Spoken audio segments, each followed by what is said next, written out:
And welcome to another assigned episode of the Click Nation's Comic Book Chronicles. I'm your host, Tim D-O-double-G.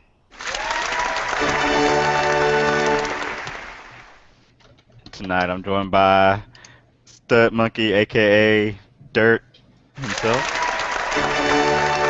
from Welcome back. PopCultureNetwork.com. Yeah, I was on vacation last week, so I missed you. Yeah. I didn't miss you, but I missed you. Yes, you did. You missed 2 episodes last week. Yeah, and they were good. Primetime stuff last week. Yeah, you had some good stuff going on last week. We were like, quick, Dirt's not here. Let's double up my episodes. Let's get some real guests. And the man behind the sound effects is, of course, Agent 70. What's up, what's up? And last but not least, since we were talking about guests that we had last week, we decided to have another one this week. This is, we also have with us one of our listeners/viewers at Roddy Cat on Twitter. Hello, thank you. Joining us tonight to get in on some of the comic book fun. Well, I can. Yep. Are you limited on time? Well, no, not tonight, but I'm just saying the way my when work you can, schedule I is. gotcha. Oh, okay, cool, yeah. Sweet. So the housekeeping things to get out the way. The website is theclicknation.com. Go there to find previous episodes of the Comic Book Chronicles, comic book reviews, other podcasts, the Click Nation podcasts, and much more. And make sure to follow the Twitter account at theclicknation.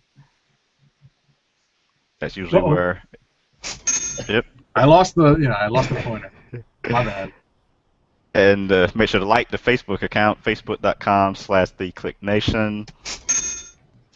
Subscribe to the YouTube channel, youtube.com/theclicknation. Add us to your circles on Google+. Just search for The Click Nation. And also join the community group, The Click Nation Community. On iTunes and Stitcher Radio. And if you ever have any feedback you want to have read on a future show, send that on over to theclicknation@gmail.com. So, as normal, we will begin with comic book news from this past week, which I didn't start collecting until today. I was like, I wonder if we had any important news this week, and then a couple things popped off today, so I was like, oh, okay, I can add some stuff. Let me see. First up, we have, so supposedly Bradley Cooper is being considered to voice Rocket Raccoon in the Guardians of the Galaxy movie. Which you would think, wouldn't they have that all figured out yet? I mean, aren't they filming that movie now? You know? And you could insert talking parts later. Yeah, they can do a lot of that in post. Yeah, but it just seems like one of those things that you'd think they would have figured out already. You know, it's like the movie is in production. Like they have sets, they have costumes, they are filming scenes. You'd think they'd have the actors figured out, you know? Yeah, I'm kind of I'm with Stud Monkey on this one. Or Dirt. What are you going by today? Dirt. I got to keep you on your toes. Yeah. I think I have to side with Dirt on this one. I am surprised that they've waited this long to cast who's probably going to end up being the comic relief character in the movie. So, you know, it is kind of surprising. I mean, you know, they basically had the entire cast minus Rocket Raccoon at Comic-Con. And Groot. Exactly. Groot. You know, I guess They didn't cast Groot until last week. Yeah. Which is Vin Diesel for those who don't know. Typecasting, great. How is that? Oh, because he's wooden? A little bit. Yeah, I don't know if we even mentioned that last week, last Friday's show. I don't even think it's official. Yeah, it's all weird as far as what they have and haven't announced. Yeah, but ultimately, you know, the rumors seem to be pretty strong, and nothing contrary has come out since. So, you know, maybe we're just waiting for the lawyers to get their cut, and you know, the I's to be dotted and the T's crossed. So we'll see. I So made that's pretty cool. I made the joke that I would have figured Marvel would save Bradley Cooper to play Captain America once Chris Evans is recast. Nay, But I then don't think that's a good idea. someone made a That joke that he'll be like 40 years old by then. Yeah, no, that one actually I think gets a gong for me. I don't think Bradley Cooper is right. What do you think? What do you guys think? But then Robert Downey Jr. is playing a 40-something-year-old Tony Stark. Yeah, Well, Bradley Cooper's still hot, so instead of trying to find a voice that would probably better be suited, out of an unknown, then they'll just get the person who's pretty still hot. Yeah, the hot hot actor actor. at the time. Yeah. But okay. So that's the first bit of news. Next up is I just jotted this down, and I honestly haven't done too much research on this, but maybe y'all are more familiar with it. The whole stuff with the Killing Joke and Batman, and the Batman killed Joker at the end of it. Who's the creator that said that Batman killed Joker at the end of it? Was it Alan Grant Moore? Morrison? No, Yeah. Alan Moore. Well, yeah, no, Grant Morrison was doing the interview, and he was the one saying that if you look at that page closely, he believes that Joker stops laughing because Batman is choking the life out of him. And Brian Boland, the artist, he went to Twitter and he said something along the lines of, well, I can tell you, because of what's in the script, that what happens for certain, at the end of that issue is, and then he just kind of stops. And kind of left it open. And I think that was kind of Moore's whole point, is that you could interpret it one way or you could interpret it the other way. And I believe he said that when he originally wrote it, it was not supposed to be canon. It was not supposed to be in the main universe. It was supposed to be its own standalone story. Mm-hmm. But it was so popular that it just kind of carried over and became mainstream. So you could just kind of ignore Batman killing Joker if you want it to be part of the regular universe, or you could say that Batman killed Joker because it's a standalone story. I guess it would help if I actually read it. Or you just choked him out UFC style, Because the only thing I know about the Killing Joke is Barbara got shot in the back. Wait! Well, I missed that. Tim, did you just say you haven't read The Killing Joke yet? I have not read the Killing Joke. Really? A little behind, huh? Word? Yeah. Dang. Still working on Atlantis Attacks? Is that what we're reading? Oh my goodness! You gotta read that, Tim. It doesn't take all that long. It's not it's not one of those things where I can actually cut you a break because it's like a 28-part series or something. You haven't read all of Akira in the original manga? What? It's only 72 volumes at 300 pages apiece. My goodness! Even I don't think I've read that. Jeez. I was Make Mine Marvel back in the day, so I wasn't reading too much DC back then. That's how you miss out. Yeah. That's what the internet is for, to read Wikipedia so I can know what happened in it at least. That's right. All right. Oh, and then Marvel today announced the Marvel Experience thing that didn't interest me at all, but I guess it got a lot of it made the rounds online. And now I've clicked this link, and let's see how long it takes for this. So that started already? Well, I'm about to. I guess it sounds like some kind of amusement park type thing. I'm about to read the official release.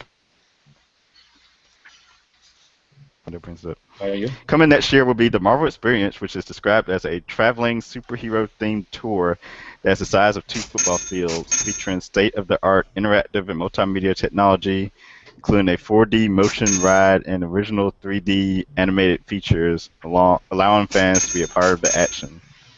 So my first question So it is not that Spider-Man musical that's been having problems. No. How can they transport something that's the size of 2 football fields? Is my first question. They're probably gonna. No, it's probably an installation. They're probably gonna put in like. It sounds like what is it, like the fan access that WWE does, and like the the fan expo for like the Super Bowl and All-Star Oh, game and stuff like that. so you just go to an area and then set it Right, all up. Hmm. right. That's what it sounds like to me. It doesn't interest me at all. It's for the Maybe, kids, man. yeah, For like the I say, next gen. I'm not the target audience for it. Maybe so. The next gen. There's some other stuff here, but I don't feel like reading all this. Oh, I just had a couple of quick news tidbits. Boom Studios launched an artist search on Facebook. Oh, So Yeah, I I'm was going glad to you brought mention that up. that. yeah, if anyone out there, any listeners, any viewers out there want to submit to Boom Studios for pencilers, inkers, colorists, and letterers, not writers, they want art samples. So make sure to head to that. It's on Facebook. You could probably just go to your Facebook page and put into the search box Boom Studios and find the artist submissions page from there. Bleeding Cool posted a couple of submissions that they pulled down from, I guess, the screenshots. They're okay so far, but if you think your stuff is up to snuff, give it a shot. Why not? And supposedly they'll give you feedback on their Facebook page. Yeah, I mean, this is the future of artist submissions, right? Everyone's able It's similar to what they used to do at the conventions. Exactly. And they still do it sometimes, where they have one or two editors sitting at a table, and you stand there with your portfolio and you wait in line for exactly 6 hours to have them take a look at it. So. exactly because I still think the I don't want to say the vast majority, but a good number of aspiring artists still sit down with that piece of blue line Bristol board and start doing their pages and working on their sequential art and stuff. So they bring that to the conventions for portfolio review. This is just the next step. Well, one of the nice things about doing it this way is that they're opening it up for digital submissions. Right. Because, Coloring. Yeah, well, and even penciling. A lot of people now pencil and ink directly on the tablet into the computer. Right. So this gives them the ability to do it on the computer and submit it through their Facebook page, and not have to worry about trying to print it out on a piece of Bristol to take it in, or anything like that. They can just submit it digitally, and if they do it that way, they say this is 100% pure digital piece of artwork. Then you can do things like, when was the file created, how long were they working on it, what programs did they use. You can In the check metadata, out, right? Yeah, right, go right. in the metadata. So, because there are a lot of times people go to a convention and they go, oh yeah, I drew this in a day, and that they spent a week and a half trying to get that page together. There's no Right. way they'd be able to keep up with a schedule. Ah, I didn't know all that. Tricky. Yeah, absolutely. Speaking of digital stuff, I know that just reminded me. Wacom announced that they're coming out with 2 new tablets this week. I didn't save the link with the info, but for those that draw and do stuff digitally, there's 2 different I think one tablet's a Windows 8 and one's a Android tablet. Oh, Android. Yeah, Nice. Interesting. and they're of course expensive, but 2 different options. Yeah. It's funny, just real quick. It's funny that you mentioned cost. I think that it's something I wanted to mention in last week's episodes with our guest creators, our guest digital creators. The cost, the kind of high overhead costs to get started in digital comics. I mean, listen, physical, that paper, that Bristol paper is not cheap. You still got to get pencils and all that stuff, and maybe like a nice drawing board. But it's still cheaper than getting, sometimes a legal copy of Photoshop. You know what I mean? Yeah. So, and a scanner sometimes too to get your work in. If you're not working off a fancy, tablet, to input your stuff, like a Wacom tablet. So, I wonder if that's not a barrier sometimes for these people, for aspiring artists, like the cost, like what, how does that affect what they use to submit their very first work. Mm-mm. And I know I saw a couple artists discussing the new Wacom tablets online. I know Ryan Stegman and Ryan Otley were tweeting back and forth about it when it was first announced. I think it was like Okay. Monday or Tuesday. Gonna look that up. Gonna look that up. There's a couple other bits of news, just real quick, real quick. Some And sad breaking news. What's that? I said that in breaking news, but go ahead. Oh, you have breaking news? I think so. It's apparently to a couple of places. Ben Affleck is going to be the new Batman in the Superman No. Batman film. No. Yeah. He may have been the bomb in Phantoms, but that's about it. No. No. That's funny. In other news, in other news, Marvel has confirmed that Venom is ending in October with issue number 42. Yeah, So, that was the other piece of news I had. right. We mentioned that. I think we mentioned last week that in the second show, the review show, that Venom did not appear in the solicits for November. So this definitely confirms that Venom is coming to an end, and the new character they just introduced, Mania, may not survive her introduction and her origin story. Drama.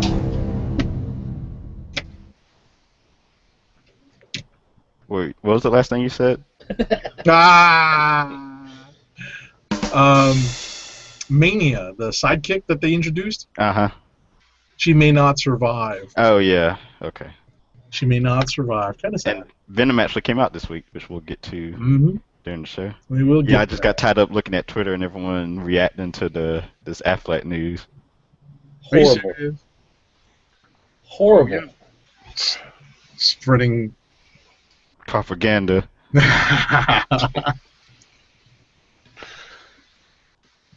That is funny. Robert Liefeld just tweeted something. What he talking about? Liefeld first says, then says, on with the show, hashtag Superman Batman. Yeah, so if you're watching live, let us know what you think of Ben Affleck as Batman, if this is true or not.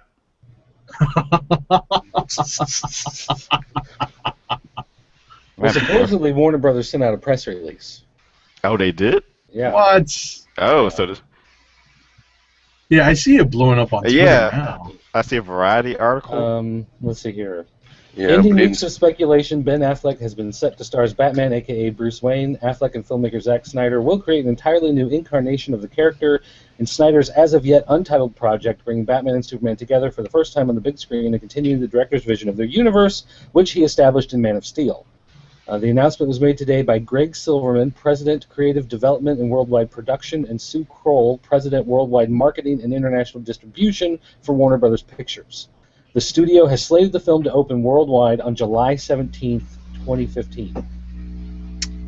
Oh my We god. tweet out the show link for people. We'll get some viewers. That is crazy. Man of Steel has earned more than $650 million worldwide to date. Not bad. Not bad, little chunk of change. Little chunk of change, if you will, as Duros would say. Wow, that's kind of crazy. Man, people are going crazy. This is funny. Yeah, this is literally breaking. Thanks, Roddy Cat. no problem. I just happened to see it. Well, you know, I mean, if he can bring any of the wit and charm and finesse he brought to Daredevil, No! then Gosh. this movie is just bound to rake in the whole $1.50, you know. Where is it? Actually- Where is it? It's buried. If you go to Bleeding Cool, it's the first thing on their entertainment side of the page. No kidding. I just Googled it and I saw the Variety article. Yeah, I That is think I just crazy. retweeted it. Ugh. So you know what? The thing is, he would probably actually make a pretty decent Bruce Wayne. I don't know Yeah. about Batman so much, but I guess we will see. Wow. Huh, interesting. So yeah, Warner Bros. Knew to release it during the show live so we could talk about it. That's how this stuff works, people. We run Hollywood. All right, what's next? I guess that's a good place to end news, I think. I did see one thing about Ant-Man today. The director was talking about that, and he said it's meant to be a small little standalone film. It's not a Ant-Man may very well appear in something else later down the road, but his movie is not a puzzle piece of an Avengers project. And I there think will that be no Ultron in it either. Right. that makes sense. Not the Ultron part, but just the Yeah. keeping it low key. Because it's gonna be hard enough getting people to go watch a movie where a guy shrinks to the size of an ant and he's a superhero. Oh I'm yeah, kind of torn on that because they're missing out on an opportunity. Much like you would when Wolverine or Spider-Man appears in a comic book that's not selling all that much. Feedback. There we go. and I, Um, you'd expect to see maybe Well, a guest appearance, to boost they proverbial might. sales, butts in the seats. Yeah, they might have some Easter eggs in there. He turns on the TV and you see something happening, and he, makes some sort of comment or whatever, so that it's tied together. But the point he's trying to make is you're not going to see, you know, a battle cruiser from Thanos' invading army crash in his small town that he has to react to that, makes it some sort of direct spin-off or makes some sort of, nothing's going to pop up in this movie that you have to see in order for Thor 3 to make sense, anything like that. It's set to be its own little thing. It's, part of the universe, but not, a crossover vehicle. you guys see Greg Capullo's tweet just now. So I kind of have one of many probably dumb theories about this. So I just wonder if they're not really tying, like the Ant-Man movie is pretty much not tied to the universe. Well, it's tied to the universe, but wasn't in Avengers, and he's not going to be in. Well, I guess he's going to be in Avengers too. I'm not sure. I don't know if they've been back and forth on that, but I kind of wonder if they just what's that? What, Yeah. to Ant-Man? So I wonder. Ant-Man takes place Right. after. Okay. So I wonder if they just say no. Let's not do this Hank Pym stuff, so we can just avoid the unpleasant stuff in his history, even though nobody would have known about that in the cinematic universe. Hmm. I don't know. That was just a really something I thought about when all that other news came Or out. they can skip the wife beating and everything. Basically, They still need to cast him, which would be nice. I, I, oh, I was the debating Simon with, Pegg. Did you see the Simon Pegg stuff from a few days ago?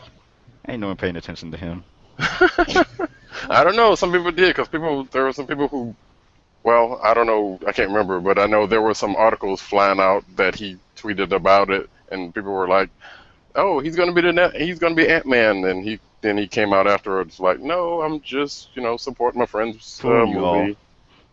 Yeah, basically that's what he did. So it was pretty funny. Okay. We shall see. Alrighty. So on to comics. As They still make those? Yeah, even physical copies. And we will start with. What will we start with? I'll go through some Dark Horse comics just to give them say we at least mentioned them on the show. Well, here, I read one. Oh, well, let's Yeah, start. I know. It's freaky, huh? Uh, Dream Thief #4 came out. I still love this series. I know some of you guys have problems with it, but this particular issue was set around a poker game at Graceland. Basically, every year they do like a high-stakes poker tournament in Graceland. Big shots from all over the South, people who claim that they knew Elvis, come and are part of this thing. And so he gets roped into it, without giving too much away the story, he gets roped into it and has to play in this high-stakes poker game. And the art in this book from Greg Smallwood, poker is all about blind bluffs and tells and body language and all of those types of things. And he does a fantastic job of showing people's facial tics and the way they react to stuff, and the way their emotions on their face will change as different things happen. And if you ever seen a movie like Rounders, there's a lot of the same stuff that you saw in a movie like that with the high stakes poker game, that kind of goes along with it. And again, it was just a really it's kind of a thick read, but it was really enjoyable. I love, I don't know why, I don't play poker, but I love watching high stakes poker and reading these fictionalized accounts, whatever. And this was just a really fun issue, and it also ended on a really great cliffhanger type of thing that makes you wonder what the heck's going on, and waiting for that final issue to wrap it all up. So Dream Is Thief there a and Dark Teddy Horse, I like KGB it. in there? Is there what? Is there a Teddy KGB in there? No. That was a Rounders reference. Yeah, I know. No Oreo cookies, no. Oh, But there's pay that guy- man his money. There was a guy who was a friend to Elvis, though, so, I mean, That's cool. Awesome. Yeah, I never even got to the first issue of Dream Thief just because it was like 50 pages or something. I remember. It has a lot of dialogue sometimes. I can't read all this. It's But the talky. artwork is great. You gotta check it out. Okay, so there's There's your one Dark Horse. Dark Horse for the week. Let's see what else we got here. Oh, DC Comics. Yeah, we can talk about that. Let's see. You just go Bat- alphabetically through the list. Yeah, I was trying to decide what to start with that a bit. I guess I can do Animal Man. Mention at least Animal Man number 23 is out. And did anybody read it?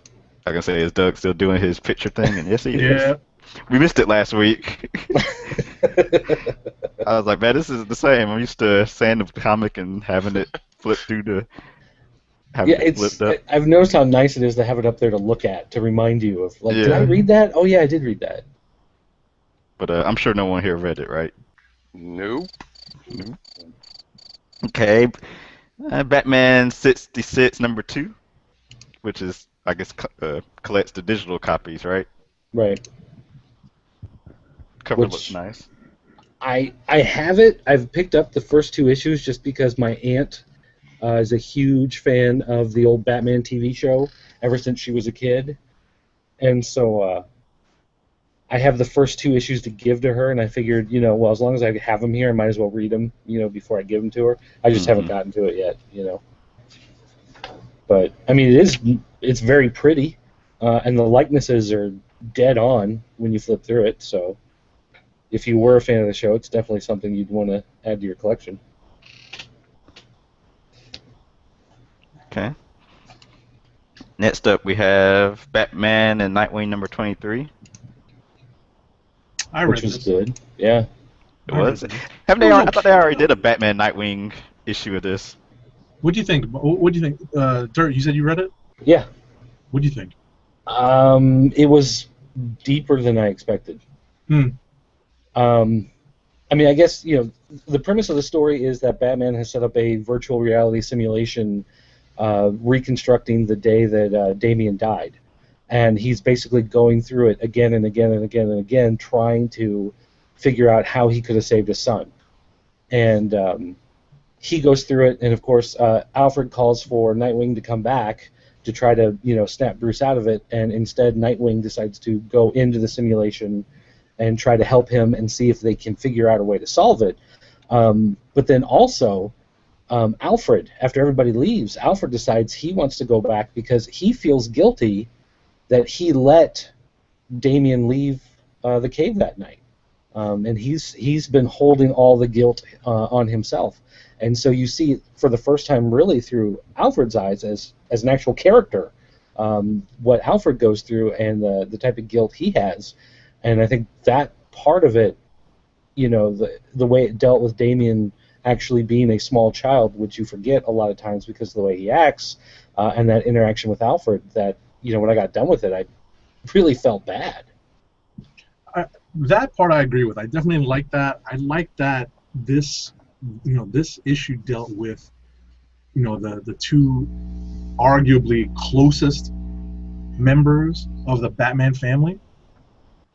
Two Batman, which is being Alfred and Nightwing slash the original Robin.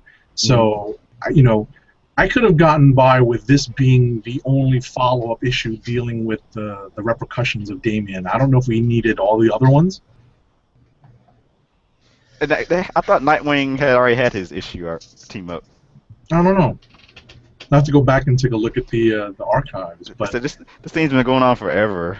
Exactly, and that was my feeling too. I felt like this issue could have been, would have been better served a little earlier in the sequence, and just this being it.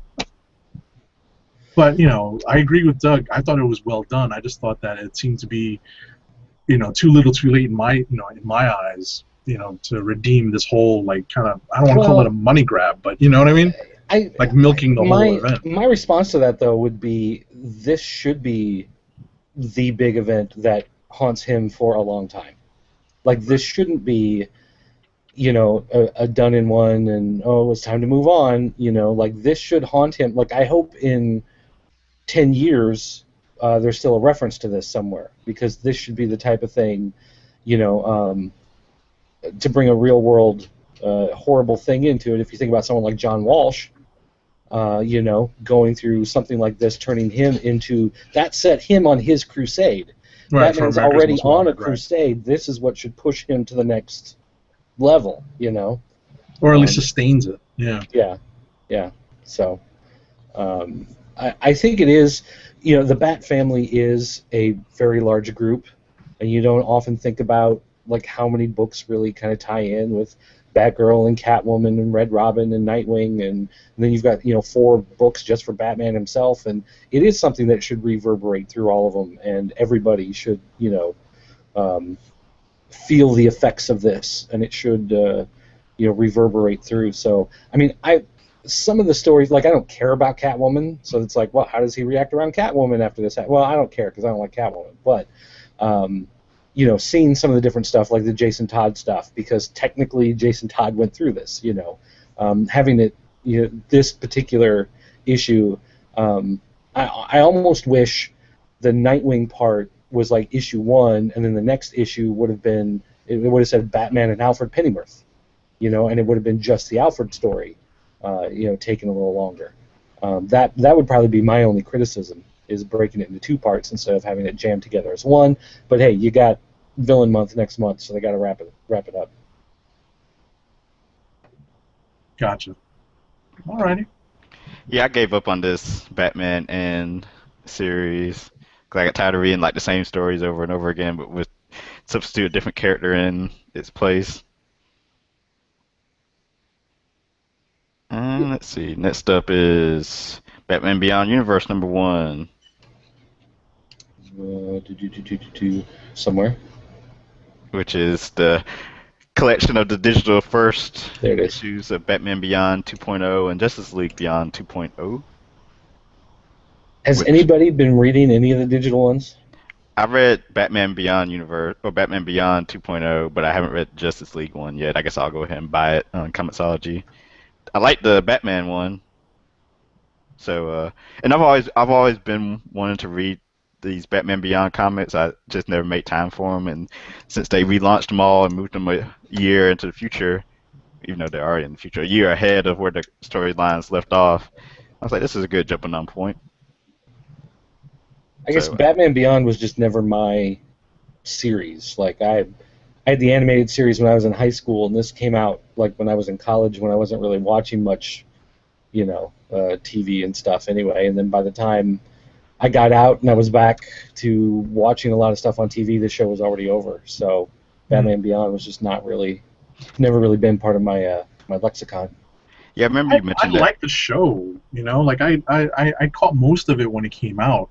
I just haven't had a real inkling to try this digitally. So maybe now that it's in print, I might take a look at it.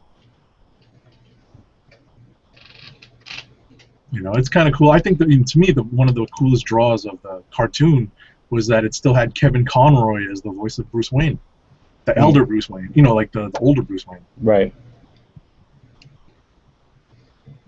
I was a big fan of the cartoon, so I'm all about some Batman Beyond. That's cool. Did you read it? The comic, Yeah.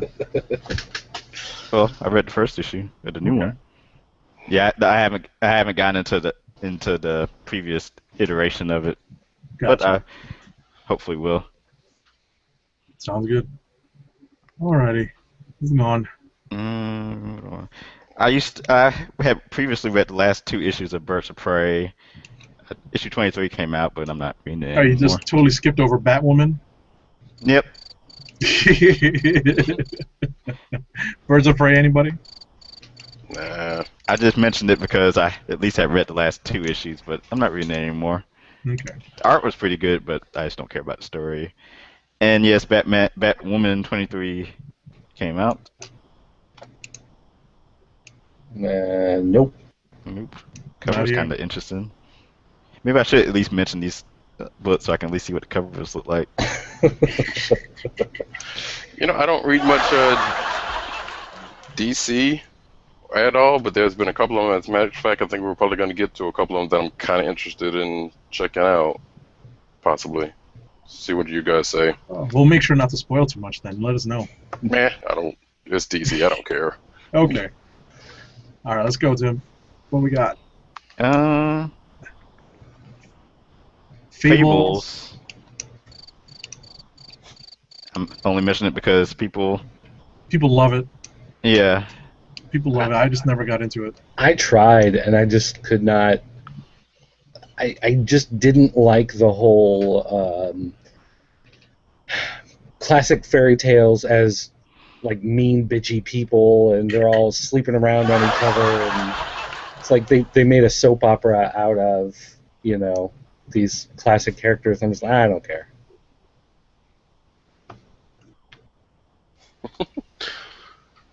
Alrighty. Green Lantern, New Guardians, number 23. Anybody? Bueller? Did I read this? No, I read this. not yet. And there was actually the one line that I took note of. Someone in this book actually says to Kyle Rayner, "Keep hope alive," and I couldn't help but read that in a Jesse Jackson like inner voice. Um, um, it's just another step in the Relic story where he's basically just overpowering all the various Lantern cores. I'm not going to reveal why he's doing it because they don't really say, but there's a couple of cool little tidbits in here to kind of explain his backstory a little bit and his reasonings and his motivations. So if you're interested in the Green Lantern Corps universe, this is probably an important issue to read because there's definitely some cool stuff happening in here. All right. Next up, yeah, I haven't got just to finish that up. I haven't got to it yet, but I will be reading it this weekend. Oh, and I actually listed the books that I read over the weekend that I hadn't had time to get to that I didn't get to mention last week, but I'll get to that at the end of the show. Yeah, we'll do it at the end because I got a couple too. Because we said we're gonna start doing that now. Yep. Every time we say I haven't read it yet, but I'm gonna get to it this weekend. Just to prove that we actually did it. Yep. I was like, okay, let me jot these down. Next one was Justice League Dark number 23. Actually, yeah, that one. Mm, I'll that's jump fine. backwards and say. Unless someone wants to talk about He-Man and the Masters of the Universe number 5. Well, I can if you want me to. Go ahead. Please do. I'm trying to think of what I can say that I haven't already said before. It's building its own mythos. It continues to do its own thing. The characters do have a Jack Kirby Fourth World type feel to them, where they are mythological and sci-fi at the same time. They are continuing with Princess Adora, She-Ra. Basically she was kidnapped as a child and has been raised by Hordak. which is a twist on the character. It's something new for the mythos that's never been done. So DC is, stepping out and doing their own thing, and getting away from the toy bios and all that kind of stuff, and telling their own version of the story. And it, one of the things is when I was growing up, as a kid, of course, I watched Masters of the Universe. Everybody did. We all had the toys and whatever. But I never cared anything about She-Ra. I never cared, these, because those are girl toys, and they're like, I'm not touching those girl toys.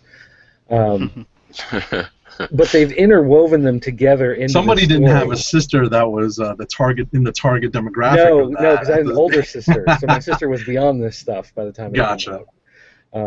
She was too busy buying those Lisa Frank puffy stickers and that kind of stuff. But jelly bracelets, But anyway, and the way that they've woven the story together, and the way that they've kind of revealed some of these secrets of the characters and who these people really are, and some of the things that have happened. For the first time, I actually kind of care about those characters. Like, not enough that I'm going to buy like a She-Ra toy or Princess of Power T-shirt or anything like that, but enough that I'm not looking at this going, oh man, like they put She-Ra on it, now I don't want to read this, because a few years ago I probably would have bypassed it on the stand and just be like, no, I'm not reading that one. That's She-Ra. They've actually, Keith Giffen has put together a story here where it feels. The toy line, it was just kind of like, well, here's this whole line of boy toys, so now we're going to shoehorn a girls line into it. And this feels like it's actually woven together in a way that makes sense. Okay. How's the art on the inside? The art's really good. I don't think the guy who does the inside does the covers, but it's very similar. You're not gonna, if you like the art on the cover and then expect to, see something similar on the inside, it is similar. It very well could be the same guy. I don't know. It's not signed on the front that I see anywhere to double check. But the artwork on the inside is very well done, and it's consistent. And that's one thing that, with a lot of licensed properties, they switch artists every issue, or the artist that they have is too busy drawing the suits and the outfits, and so the face kind of looks a little wonky when you go from panel to panel, But they've done a really good job of keeping it consistent, and it's a very clean art style. I enjoy. Okay. So that's He-Man and Masters of the Universe. So now to Justice League Dark number 23, which I have not read, but it will be mentioned on next week's show after I read it this weekend. Anybody else read it? I read it. What'd you think, Dirt? Well, okay, there's certain parts of it I like, and certain parts of it I'm really confused by. I got a quick question before you get going. Uh-huh. Did you read, I think it was last week's Justice League of America? Yeah. Did you like it? It was fine. I didn't hate it, you know. It was okay. Same reaction I had. I'm wondering, is this the same way? Well, it's similar in the way that, they are telling this ongoing story, so you are picking up something that's already started, and it's ending before the story's ending. You really feel like you're getting a chapter. As far as, like, each issue goes, like, this is a crossover where you're picking up Justice League Dark, but there's as much Justice League and Justice League America in this issue of Dark as there is Dark appearing in Justice League and Justice League of America. You know what I mean? It's the fact that all of these books are really kind of interchangeable at this point. They can put whatever on the title, and it's basically, it just flows from one to the other. So on the one hand, it kind of, if you're going to sit down at some point in the future and say, oh, well, I'm just going to read Justice League, you're going to get to these chapters and be like, I don't know what the heck's going on. Because it does absolutely nothing to, kind of recap it and bring it together if you haven't been reading the other ones. But if you are sitting down and reading them all in a row, then they all work fine. But not every issue has a big reveal, and not every issue has a big hook to it, because sometimes they're doing the whole same thing Walking Dead does, where you've got an issue that goes up, and then an issue that goes down, and an issue that kind of holds steady, and then an issue that builds up, and You know, it's that same type of thing. So you don't always get the most exciting chapter every week, but I think it's still an interesting story.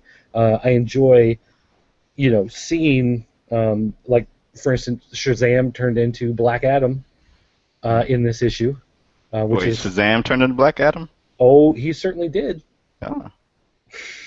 Spoilers, You gotta read it. spoilers. You gotta read it to find out why. Um, and then I think it's also great with certain characters. Everybody who comes in contact with Pandora's box is getting corrupted, except apparently for John Constantine.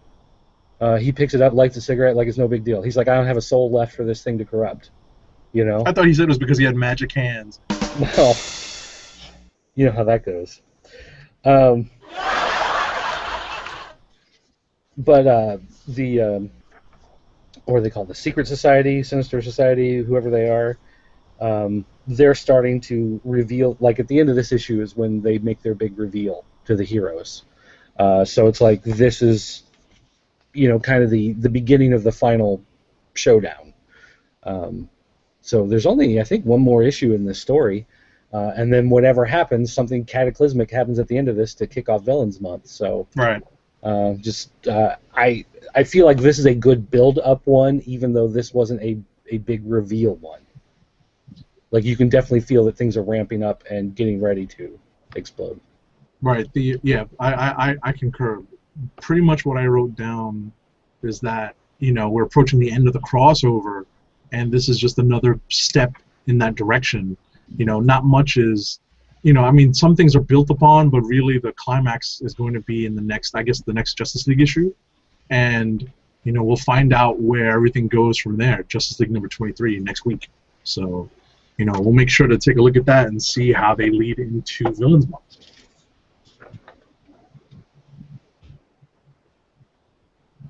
Okay. So, I was just wondering if it's going to be like one of those lull issues like Justice League of America is, but I'll find out when we get to it. Yeah, I mean, it's worth, you know, since we've been keeping up with the crossover, it's worth the read. Yeah. It's worth the read. And I guess Justice League comes out next week and it ends, I think. Yeah. Yep, that's what the plan is. And then the Crime Syndicate takes over. Blah blah blah. Justice League of America's Vibe number 7, which I have not got to. So Yeah. this is one of those ones that I was talking about. I have not, like, I've heard you guys kind of mention it in past shows, Mm-hmm. and I heard some interview with the writer, I think, a couple of weeks back, kind of interested in this book for some reason. It's the young superhero teen trying to get acquainted with his powers, and he's I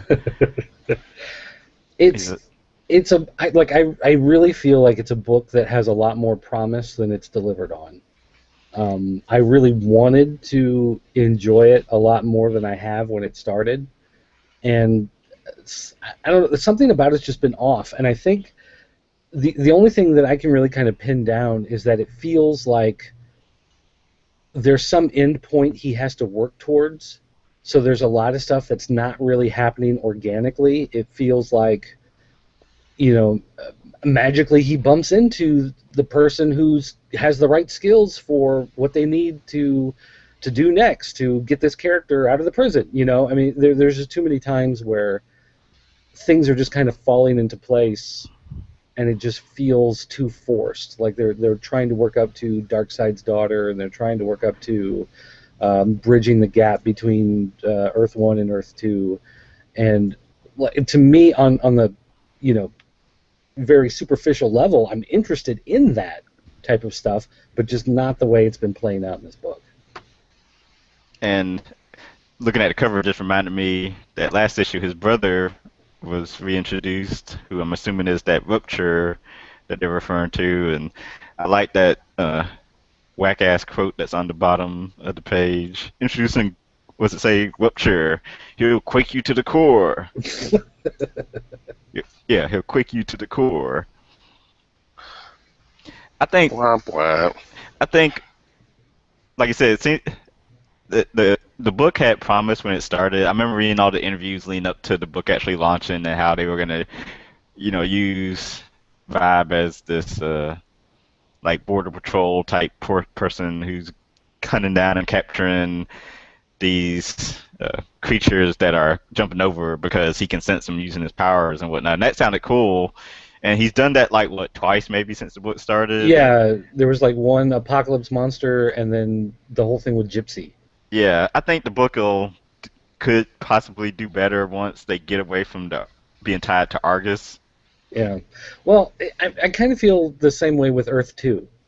Like the whole idea of having the parallel Earth and the Batman, Superman, Wonder Woman all got killed. So how is this world going to survive? And a dark side is, attacking it, and like all of that sounded interesting. But just once it played out, you read the first couple issues, and it's just like I don't want to read this anymore. Like I really liked the plot line, but the storyline sucks. And now they've already introduced a new Batman. Yeah, he popped up in that Earth 2 annual. So Yeah, and it's not Bruce because he's dead, right? right. So, but they like their legacy It's Ben characters. Affleck. Ugh. They like they like their legacy characters in the DC. Okay. Next up, Legion of Superheroes number 23 is its final issue until it starts back over, not in November or not October, but December as Justice League 3000 because DC decided to change artists and then to push the release date back 2 months. Well, and I don't know if you heard the latest rumor, but the latest rumor is that it's going to be an Earth 2 tie-in. So it won't be a continuation of this Legion of Superheroes. It's Justice League 3000, and it's going to be the Legion of Superheroes of Earth 2. That actually makes sense. Instead of doing showing the future of our main DC universe, show the future of alternate Earth, so then they can play up all the different characters. Again, it's one of those things that could be interesting. It just kind of you have to wait and see how they play it out. I don't know.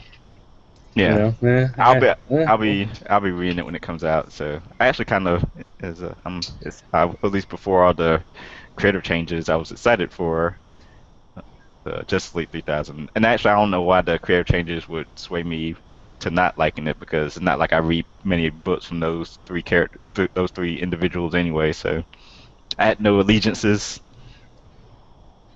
Red Hood and the Outlaws number 23. I will read it this weekend and discuss it next week. Are you going to write that down? I will. I can go ahead and first mention that Arsenal looks stupid on the cover, and in the preview pages I've seen, he looks like Cable a la early 2000s. I was going to say, this looks totally like a Liefeld type design. Arsenal goes to war. I love how DC puts all these witty catchphrases on their covers. Arsenal goes to war. What young blood character is that patterned after? I forget what his name is. Shaft. Ah, Shaft. Shut your mouth. You're damn right. Superman Unchained number 3. I did read this today during lunch. I read this. What'd you guys think? Eh. Did anyone think that the art was kind of messy and rushed? And it's funny you brought that up because I kind of noticed the same thing. And what made it funnier is because I had just watched a YouTube video of Scott Williams inking a panel from issue 3. From this book. Yeah, it was. Okay. I found someone had posted a YouTube video on I think on Twitter, and I watched it. It was like a sped up. It was just a panel. It was just one image, and he was inking that Wraith, how you say his name. Wraith. But yeah, then it didn't look as crisp as the previous two. It didn't look bad, but you could sort of tell a slight difference.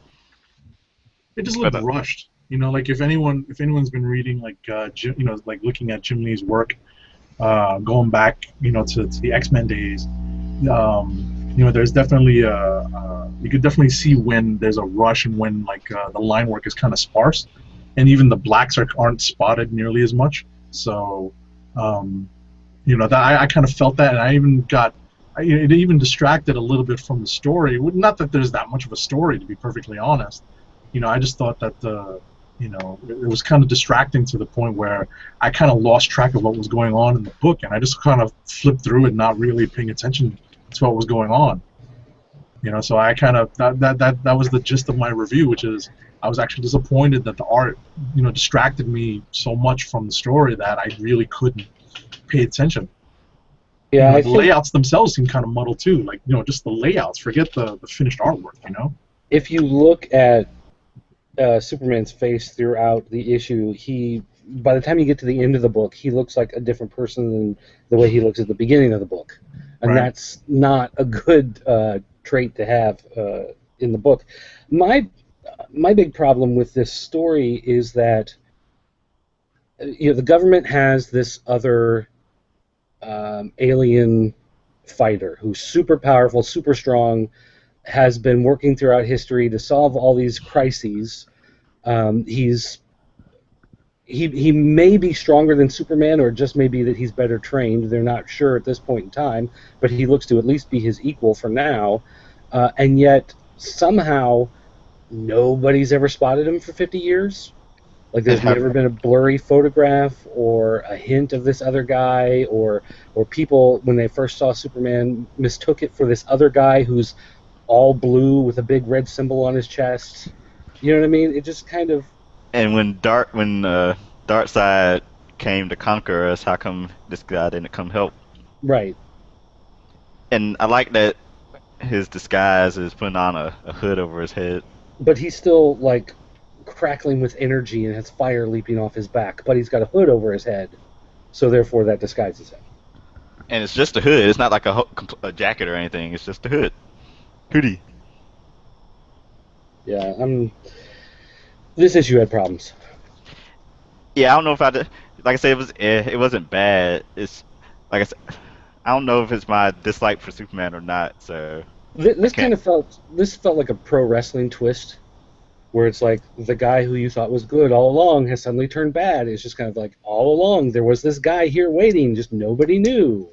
Yeah. It was just a little too Forget all the rest of the continuity that led up to this. right. I will say that I like the twist that they didn't automatically start fighting each other. Like the guy Wraith was kind of cool to Batman. He's like, Or just stay Superman. down, give him what they want. And then he was like, I'm glad we're gonna be teaming up now. It's a shame I have to kill you later. It's like, wait, what? No. Superman for you. That's y'all's hero. That's funny. Trinity of Sin Pandora #3. Trinity War tie-in. Which I tried to read and Oh. it lost me. Oh. I haven't read any of the Pandora tie-ins, except I read Pandora #1. That was it. Yeah, it's not good. Um, It's a female with her own book, though. Give it okay, props. so basically the storyline for the issue is that when she opened the box, she let loose envy and war and famine and whatever, and so now she has found a way to, I guess, kill them. So she's going to hunt them down, and so she ends up like attacking Envy, and Envy is like this creepy-looking old guy in a top hat, kind of like a maniacal Jack the Ripper midget, and she ends up shooting him and destroying him, and so then all the other sins are like, oh my gosh, how did you do that? And at the same time, it's like, well, if you could just shoot these things, why are we doing Trinity War? Like, why aren't you just using the Justice Leagues to track down all these things and destroy them? I don't. Again, this issue had issues. Mm. Well, I know last issue she made, who's their mortal guy cry? Vandal Savage. Vandal Savage. She made him cry. Really? Oh my god. Wonder Woman #23. Have not read it. I know Wanna read it? Eclectic wants us to talk about this, but I haven't read it yet. Actually, wait, I did read this. Oh, it wasn't good. I've read the last two issues. Haven't read this one yet. I That'll think it's be because I don't remember reading the previous issue. Dirt, any thoughts on this? I don't read it. Okay. See, this was the other book. Okay. Doesn't sound like I don't know. I'm hearing good things that it might be halfway decent. I don't know, but I don't know too many people is reading it. Give it a shot. Eclectic's reading it, so you say you haven't read too much DC, right? That is correct. Just read Batman. Nah. Just, not a Bat fan. I mean, I am to a point, but it's the Batman. I think like the only Batman book I've read in recent history was the book when Damian died, and that's because of reasons. But yeah, because of important reasons. yeah, anything like that come along, you gotta see what they do with it. But outside of that, not so much. Yeah, that was the only issue of Batman Inc. I'd ever read, and I think I only read the next issue, and that was it. Fuck that series.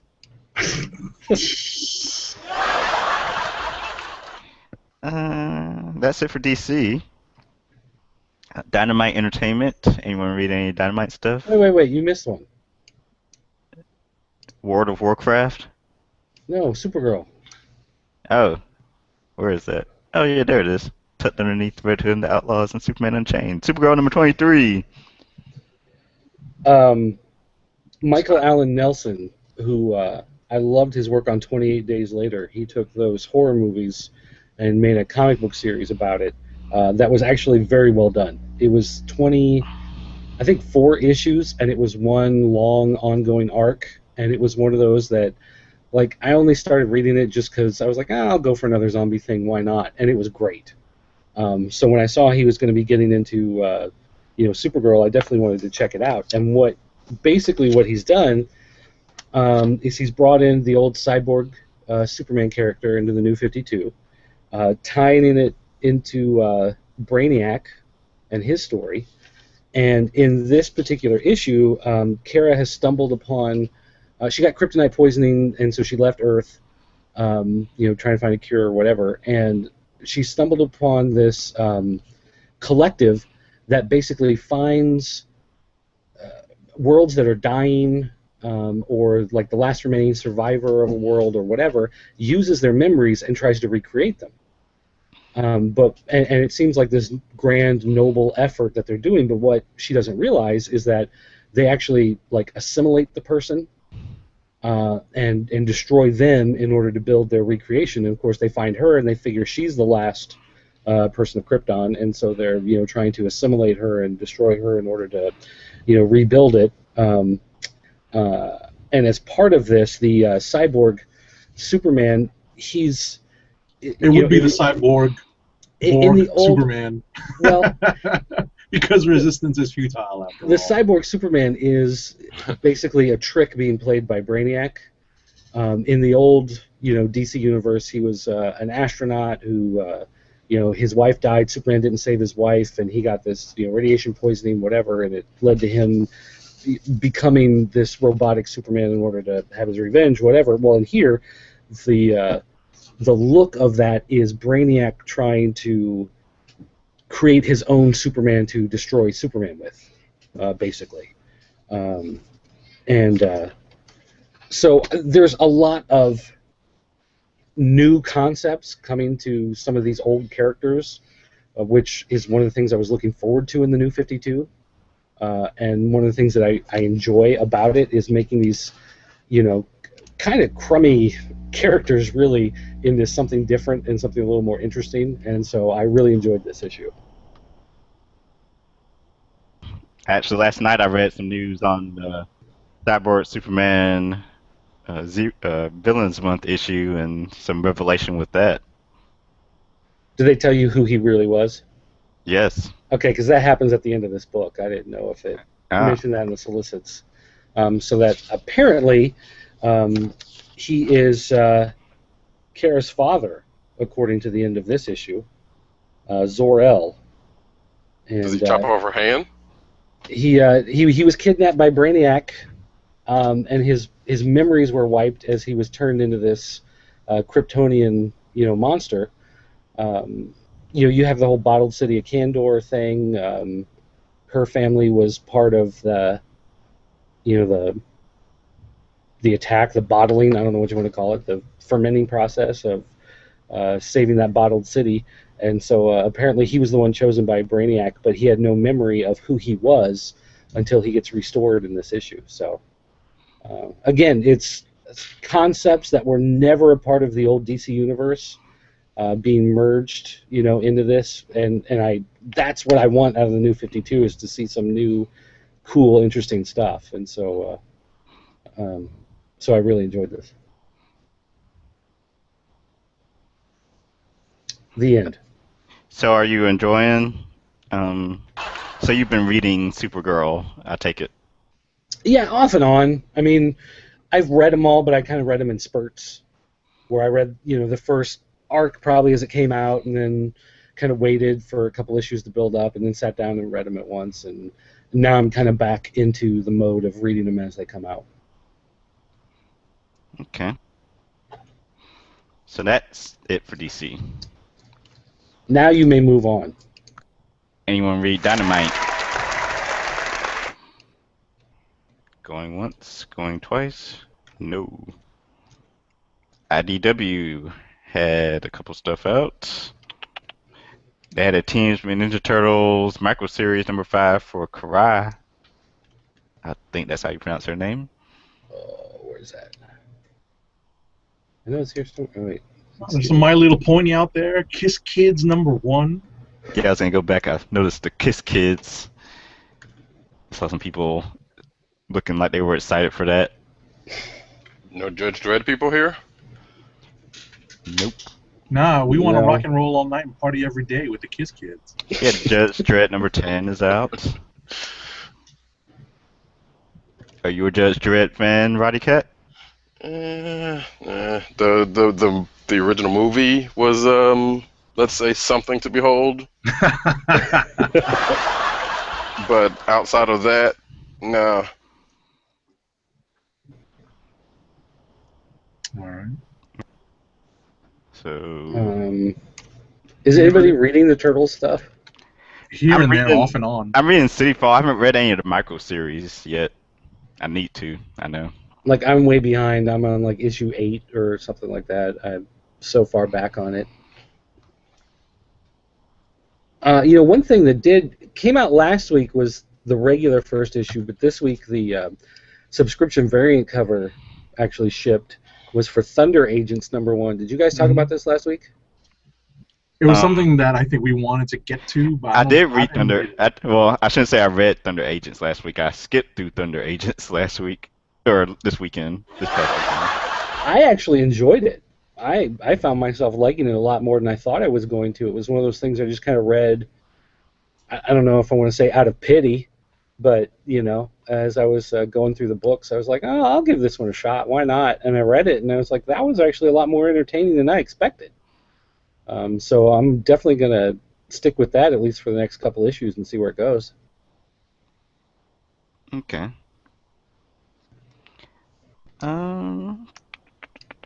Yeah, I need to get into the micro series, at least for Turtles. What about animated? I don't mess with the animated ones. You're not watching the cartoon? I tried to, and I at least need to. I know they're on Hulu Plus, so since I have my free 2-month subscription going, I need to catch up on there. And so now we're done with IDW. Into Image, which I haven't read any Image this week, but I plan on it. I do want to mention, let's see, Bounce #4. That was a series I've read that one. Oh, I gave up on after issue 2, but what do you say? I mean, the world is relatively interesting because of what it's steeped in. It's basically steeped in the real world, and basically superhumans, metahumans, whatever you want, uniques, I guess, as they might be trying to call them, just started happening, and it's a pretty new place, new universe, if you want to go that far with it, for them. It's so far it's not bad. I will say that. I mean, the art is pretty good. The story it has some interesting ties in it. I kind of want to see where it gets to, particularly with why the main, I guess the main, I guess he's the villain, is Hmm. doing what he's doing. Um, but yeah, so like I said, it's still kind of keeps my interest so far. I got to do my six, so You're if six. it yeah, I'm six issues. Oh, okay. If it goes on past, if it doesn't pick up anywhere after that, then I might drop it. But So this is 5 or 4. yeah, it's four. Okay. Next up is what do I want to mention? Thief of Thieves number 16. Um, my plan is to go back and read these at least as much as I can because I've heard so much good stuff about it. I want to give it a try. I thought the same thing, so I went back and read issue 1, and I was like, oh, that's all right, and then never got around to reading beyond that. It's very possible I'll do the same thing. I went back and read Ghosted 1 and 2, so that's the reason I'm uh, even though they're probably different, but it's still like heist type thing. So, and I like Ghosted, so we'll see. And that's it for Image. On to Marvel, which gets some applause. Stuff I've read: Avengers number 18, Infinity tie-in. This is the Yep, real Infinity tie-in. yep, they get into it. So yes, this is the Infinity tie-in. It shows the Galactic Council gathering their forces together to uh, plan an assault against the builders, and it doesn't, of course, doesn't go as planned, and we have to. I'm assuming I don't know what to think about Infinity, at least the tie-in issue. Like the main, when I say the tie-ins, I mean Avengers and New Avengers because those are the only ones that matter. Because so this happens, and then I'm assuming New Avengers is gonna show what's going on Earth. So when Hmm. Infinity number 2 comes out, where is the story gonna pick up? Like the Avengers, like half the Avengers team in space is already like stranded, flown in Yeah, space. I think there was a piece on CBR with Tom Brevoort. Is he the editor in chief now? But he's definitely the editor for this Yeah, story and this line. he's the Avengers editor. Right, and Hickman, the writer, I think they both lamented that the limited series isn't exactly standalone. That you kind of have to pick up Avengers and New Avengers to fill in the story to actually be able to read it and make sense of what's going on. So, I think they've already come out with kind of a mea culpa on that and just taking blame for that being the case, that they can't, that readers literally can't just pick up the limited series. With regards to this issue, I enjoyed it. I'm a fan of Lionel Fu's art. I thought it was pretty good in this. The space action was pretty good. The story, I mean, it's really epic space battles, the likes that we haven't seen probably since Annihilation. The Abnett Landing limited series. Where, it's actually been a number of years since then. Yeah, So I I agree. actually liked it. So I had thought about reviewing this, but I haven't been feeling too well this week. This book is also still proving why in the world Cannonball and Sunspot are on the Avengers. So they both can try to Mac on Smasher. That's why. Apparently, Who I say still isn't getting enough camera time. Smasher I might. got it from that during Infinity that might change. I Hmm. would hope. Hopefully they don't get killed. Cannon fodder. So Yeah, right. Next up, Avengers Assemble number 18. Oh, wait. One last thing about this. One last thing about this. I kind of thought it was funny that they brought a Hulk on a spaceship. Yeah, that was a pretty smart idea. I understand the whole assembling of the team to go into space and stay behind from the Infinity, which came out was it last week. Yeah. So Iron Man, who has been adventuring off in space recently, we'll pick him to stay on Earth, and we'll send Captain America to go into space, lead the team in space. Yeah, the guy who wears a suit of armor that can survive easily in the depths of space better stay on Earth, whereas the other guy who will last about 3 seconds if he doesn't have, some sort of special equipment with him, he's the one that we're going to choose to lead the team. Also has remote control armor that he had been using. So Yeah, there so could have been 2 of him going into battle. Yeah. Right. Yeah. That But meant- it's Cap after all. But You know, then, Cap I is guess- the one that has the he's got the respect of leader. all these intergalactic leaders, man. It's Cap. For The only way, crying out loud. the only way I talked myself into it was, I guess Iron Man would be best equipped to rally all whatever the Earth's forces together. It Would he? some kind of strategy. The way they explained, the way they worded it in Infinity #1, it's like Yeah, he but come wouldn't up. Captain America be the guy who would be the one who could rally everybody, that would have the tactical mind to move the troops around and know how to police correctly and respond correctly? No, but if you think about it, I mean, it's at the end of the day, this is a combat expeditionary force, and they left Stark behind, I guess, to marshal defenses, like actual, technical defenses, just in case, things, hit the fan. So that I think that's what Tim and I think that's what Hickman was getting at when they divided up the forces like this. And Right. at the end of the day, I think the majority of the new Avengers characters are on Earth.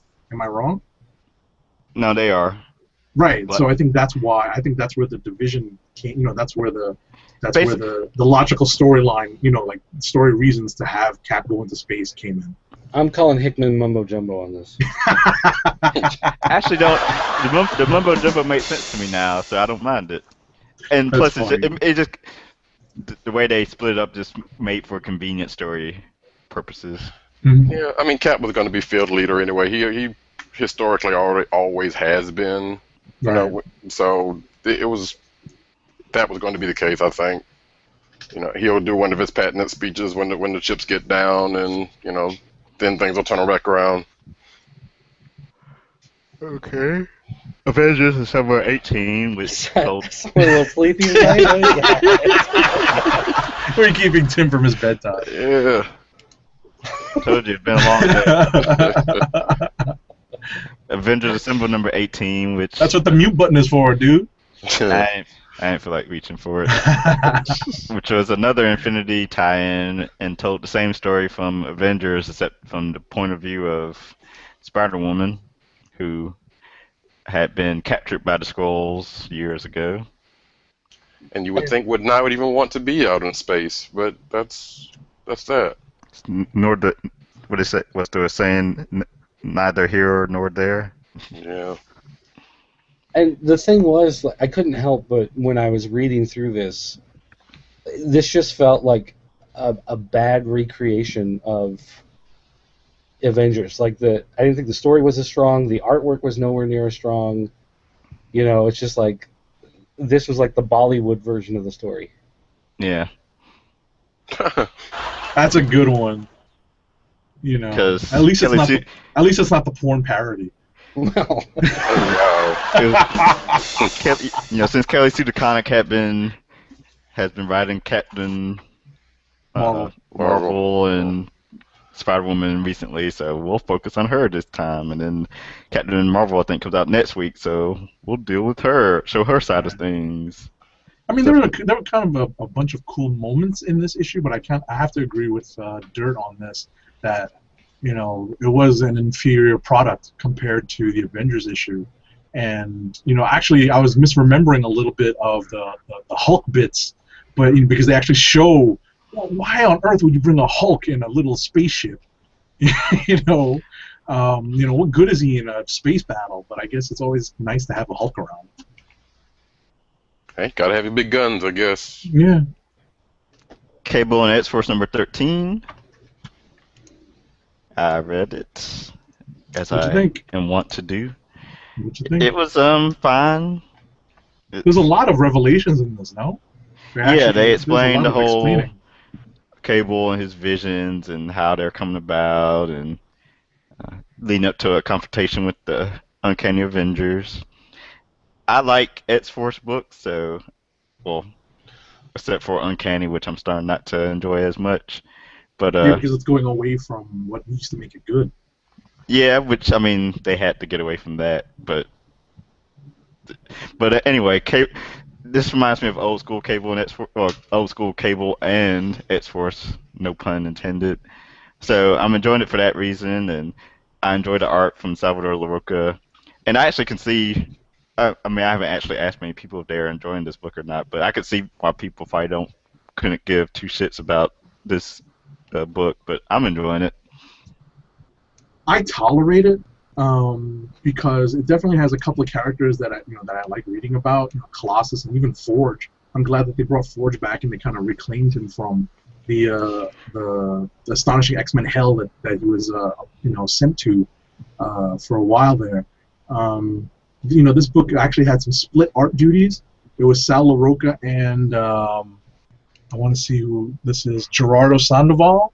And if you go through the book, you can actually spot where Sandoval takes over for a bunch of pages, and his art actually is very Madureira. It's reminiscent of Joe Madureira Joe Madureira's style. It actually looks like Roger Cruz. I don't know if Yeah, but anyone. Roger Cruz used to ape everybody. That's the thing. Yeah, That that's was the what I knock say. on Roger Cruz. It looked more Roger Cruz than Madureira to me. There's a couple of real Madureira-looking faces here, but anyway, I mean, the point is, it was very reminiscent of somebody else's style. And I had a question for you, Tim, since my memories on Cable and X-Force in general are kind of dim.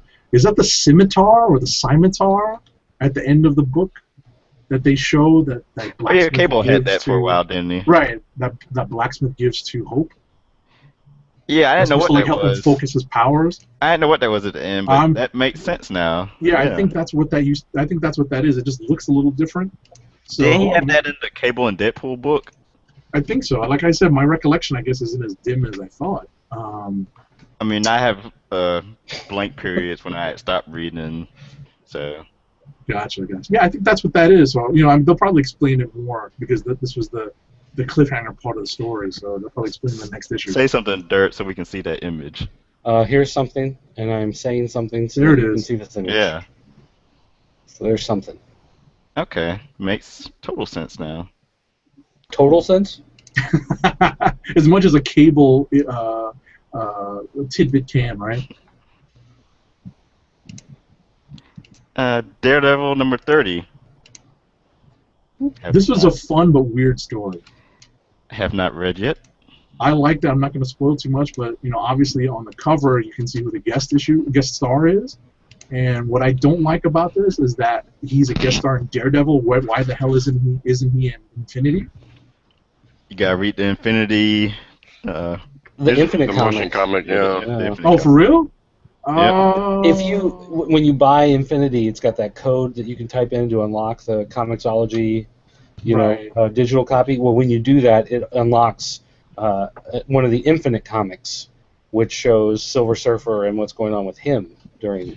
whole story. Yeah, and if you bought the digital copy of Infinity number 1, it's at the back of it. Yeah. Damn you, digital copy! Or you just go buy it individually. Yeah, I think you can buy it for 99 cents, can't you? Yeah. Wow. All right, I guess I'm gonna have to track that down and find out why Silver Surfer is not involved. But thanks for the heads up. But I like this issue because it was kind of a fun, done in one type thing. And those are always nice to kind of cleanse the palate after like a long, drawn out crossover, or at least a long drawn out storyline in Daredevil. So it was kind of fun to read in that sense. And there's a couple of really good scenes in there between Daredevil and the Silver Surfer. going back to the Silver Surfer thing, he is around in Infinity. There was they didn't specifically say anything about him earlier, but in Infinity 2, they mentioned something about um, pretty much where he was, which you will see in the Infinite comic, but they don't Gotcha. really say anything about him. They just mention a place that he happened to be in. Okay. Gotcha. Indestructible Hulk number 12. Continuing the Agent of Time story. Ugh. Yeah, this wasn't the strongest book. Yeah, it was okay. It was okay. It was there. I mean, it's more time travel BS. Yeah, and I guess supposedly it's gonna get to the point where he goes back to when the gamma bomb goes off and he's created. I think that's where it's leading to. It's not the first time they've done that, you know? Hello, Hulk Future Imperfect. I mean, you know, not that exactly happened, Hulk Future Imperfect, but still. No, don't tell me you didn't read that, Tim. What? No, of course I didn't. Now put that on your list. Hulk Future Imperfect. Peter David and George Perez. That's the one where the old Hulk with the The gray Maestro. beard and stuff. Yes. Yeah, Maestro. Read that. You should definitely put that on your reading list. What do you guys say? They haven't read it either. They No, have. it was a good story. I mean, it was two like deluxe issues. So there was like what $5.99 back in the day. It was the cardstock cover, 60 pages or something like Right. that. So I mean, it's not like you're going to be reading a 12-volume series or anything like that. But it was a fun. I remember the big thing about that book was he's got like a trophy room. Every time he beats a hero, he keeps some sort of trophy. So you see this big like 2-page spread of the trophy room, and I remember everybody sitting there for like 2 weeks kind of mapping out the trophy room. Like, that was Captain America, that was Nova, there's Spider-Man, that's Wolverine. Who's that? Oh, that's Pace Pot Pete. All right, there's that, you know. Yeah, That that's was a like- George Perez specialty too. Like, he was throwing all sorts of stuff in there. Yeah, lots of detail. Yeah, so definitely put that on your list. Roddy Cat, did you read it? Oh no. No. What? No. Wow. You should put that on your list too. Hulk Future Imperfect. All right, we'll do it. See if it's on the Marvel Unlimited app. Yeah, that's exactly what we'll do. Let's see. Wait, is that Two Gun Kid on the cover of that? It sure is. It is. Yes. And Oh, wow. Rawhide Kid and Some other Kid kid. They've Kid been Colt. doing some, they have been doing some weird pulls in Marvel as of late. Pretty good though. Oh, and at the end of the issue, we get a Black Knight and some other characters from Camelot times. Merlin. Yeah. Nova number 7, which I want to talk about, and I'm not sure why. Well, okay. The 3 things just popped in my head to talk about. One, Josh Whedon makes an appearance in this. What? I want to get a no I prize. read the stupid thing. I didn't pick that up. That director. Is Yeah, that but I didn't know. It looks like Josh Whedon to me. What does he do in it? It's a movie. Nova tries to break up a crime, but it's actually a movie being filmed, and like the director's like yelling at him, and then he's like, "Hey, wait a minute, you'd be perfect," and then like Nova flies away. He's like, "Sorry, never mind." I Meta. didn't pick up on that. I did not pick up on that. The likeness isn't that strong, but I guess you could say it is. Yeah. It must have, to me, it must have been really strong for me to have noticed it, because usually that stuff is oblivious to me. So that's one. We also had New Warriors appearance from Justice and Speedball. Hopefully they'll stick around. And let's see, he also met Superior Spider-Man, who Zeb Wells wrote way over the top, which is odd because didn't he write him in? Well, no, I guess he didn't write him in Avenging Spider-Man. That was regular Peter. Yeah. Yeah, that was regular Peter. Yeah, he was. I mean, there was a couple of funny lines, but it seemed like Doc Ock was overly obnoxious compared to how he is in his own book. Well, and that's one of those things. It's kind of like the writer puts their own slant on it. If you go back to Yeah. like Civil War, depending on who was writing it, either Captain America was just this naive idiot, or Iron Man was this overbearing a-hole. You know, it's just whoever's writing it is going to put their spin on the character. And this guy, I'm guessing he really liked Peter Parker and liked doing Avenging Spider-Man, and they made it into Doc Ock and got a different writer, and now he's pissed off. So this was his chance to take a knock at Doc Ock. I'm Take a also, knock at You the know Doc. what? But here's the thing. I'm not a fan of this, but I think the gist of any writer who's going to take on the Superior Spider-Man as a character has to maintain that, you know, if you could punch Doc Ock in the face, you would do it. And every time I read something that he says, I want to punch him in the face, and that works. You know, that's how I read this. Like every time I read him saying something or doing something, I want to punch him in the face. But his version of Spider-Man is the best that they've done in 40 years. I mean, you know, like different Slots or strokes. You know what I mean? No, he's talking about Slot. Yeah. Just this version, the superior version. yeah, I'm enjoying. I'm enjoying it, but like I said, what I get the kick I get out of it is that I want to punch him in the face every time he does something.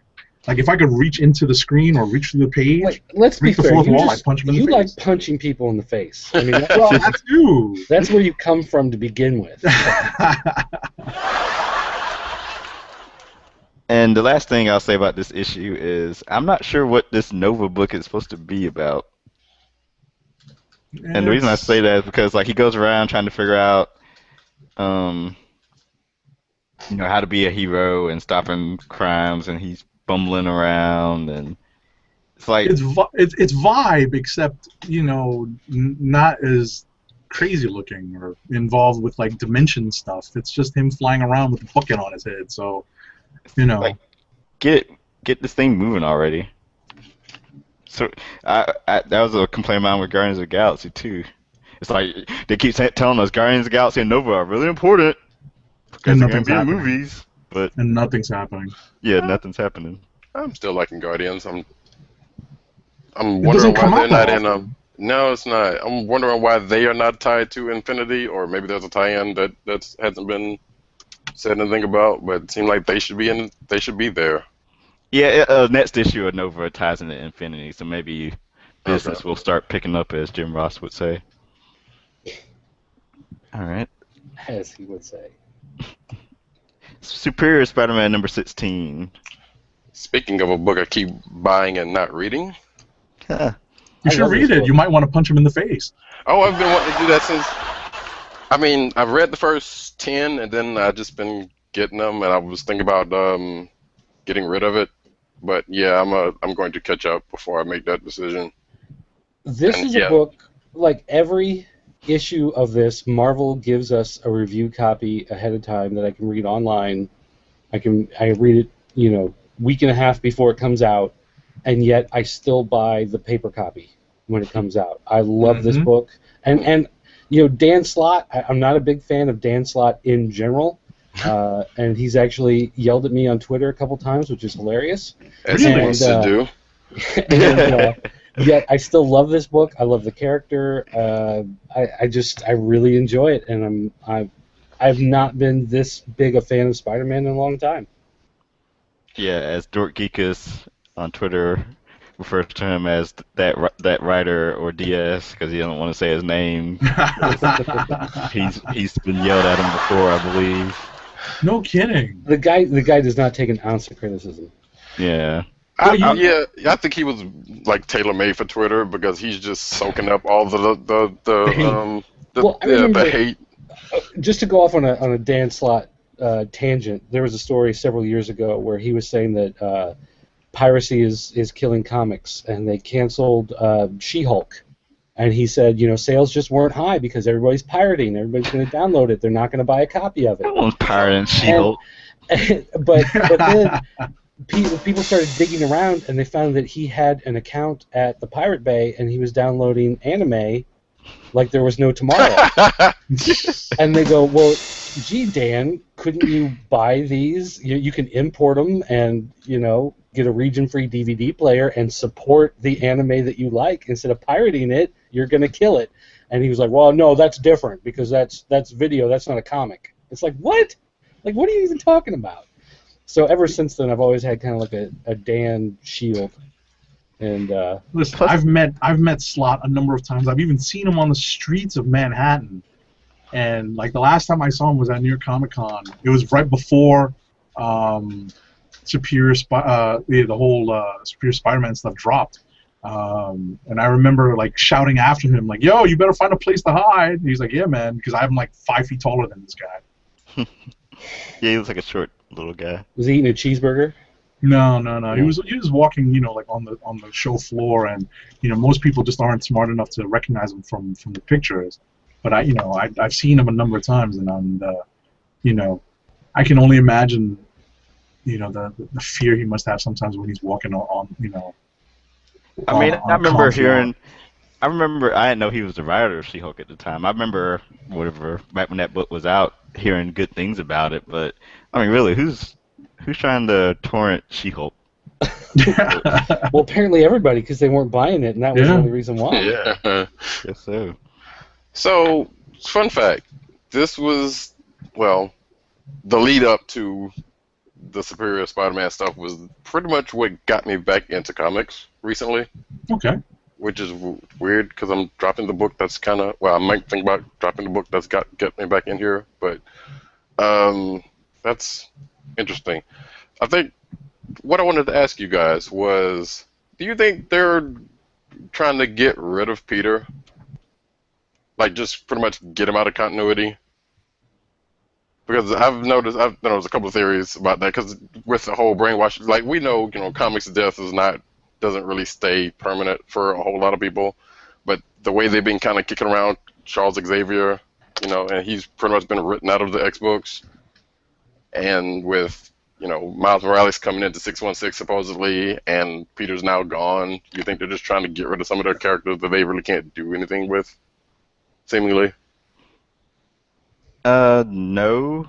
The only reason I say that is because these characters are such institutions that they'll never age and never die. Yeah, true. I kind of see it the same way as the whole death of Superman and when they broke Batman's back type of thing, where they did it and it was a big event that got a lot of people's eyes on stuff, so they're just playing it out until it runs itself out and then they'll go back. Like, there's no plans now for it to ever go back to Peter, but when the market takes its next shift and people don't care as much anymore and they need to revitalize the character, then they'll go back to it. Like, because the whole Death of Superman thing was only supposed to last like 4 to 6 issues, and it ended up being this big 2-year storyline because it kept selling books and people were interested. So I think that's kind of the thing. It's like, okay, we're going to shake things up with Spider-Man, and then when people don't care about it, we'll shake things back to where they were. And so I think they're hands off on Peter right now for the time being, only because they don't want people to give up on this version of the character because they think the other version is coming back. I think that's the only reason why you see that type of thing. I agree with that. I think that's probably the closest to how they're actually playing this right now. Yeah. I'm curious to see what they do with Miles Morales, though. I'm not happy that if in fact what they do is fold the Ultimate Universe into the Marvel U proper, the 616, and they totally screw up Miles Morales doing that, I'm not going to be happy with that at all. I enjoy the Miles Morales character the way it is and how he's come up in the Ultimate U, and they should keep him there and keep developing that character there. That's my opinion. Interesting. Lost my train of thought. I was gonna say something about Superior. Oh, so Spider-Man 2099 shows up in 2 weeks. Yeah. And Ryan Stegman finally comes back. So all I care about. Actually, I think that preview of 2099 may be up for Oh, me to I get my see. hands on. I see Mighty Avengers is up already. Yeah, People I didn't take reviews a look for at it that. yet though. And actually, the preview pages from Greg Land didn't look too bad. I thought it was. Oh, it's Greg Land. Yeah. Ah. Let's see, what do we Like I will got? take listen, I will take rushed Jim Lee pages that make me that distract me from the story over anything Craig Lane does. Oh my goodness. Nope, there's no. The next issue of Superior is not in here, but there is Battle of the Atom 1 and Infinity number 2. There's Ooh. Mighty Avengers number 1. Yeah, you know what to do at the end of the show. There you go. Actually, There but you those are for the That's week for. after. I've got the next week ones actually to send you. I was gonna that say I'm- that. So those are Battle of Atom and Infinity 2 are for 2 weeks from now, right? Yeah, yeah. What I'm working on now is what do we got? Thanos Rising, Astonishing X-Men, A plus X, Next Avengers Arena, Captain America, Deadpool 15, FF11, New Avengers 9, Scarlet Spider 21. I think there's some X-Men books in there. Okay, Avengers in there. Uncanny Avengers, and there was something X-Men in there.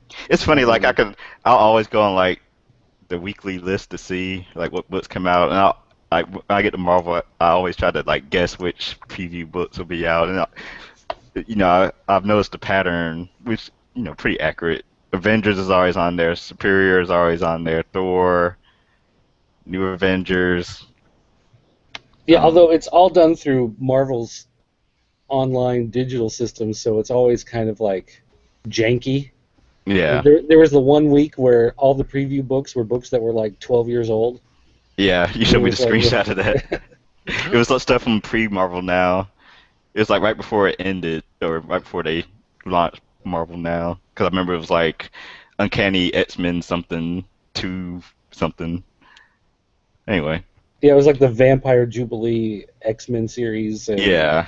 like Dark Oy. Avengers, and there may have been a Secret War issue in there. I'm not sure, but Pulling the curtain back behind Comic Book Chronicles. anyway, moving on. Thunderbolts number 14, which I enjoyed. I thought it was funny.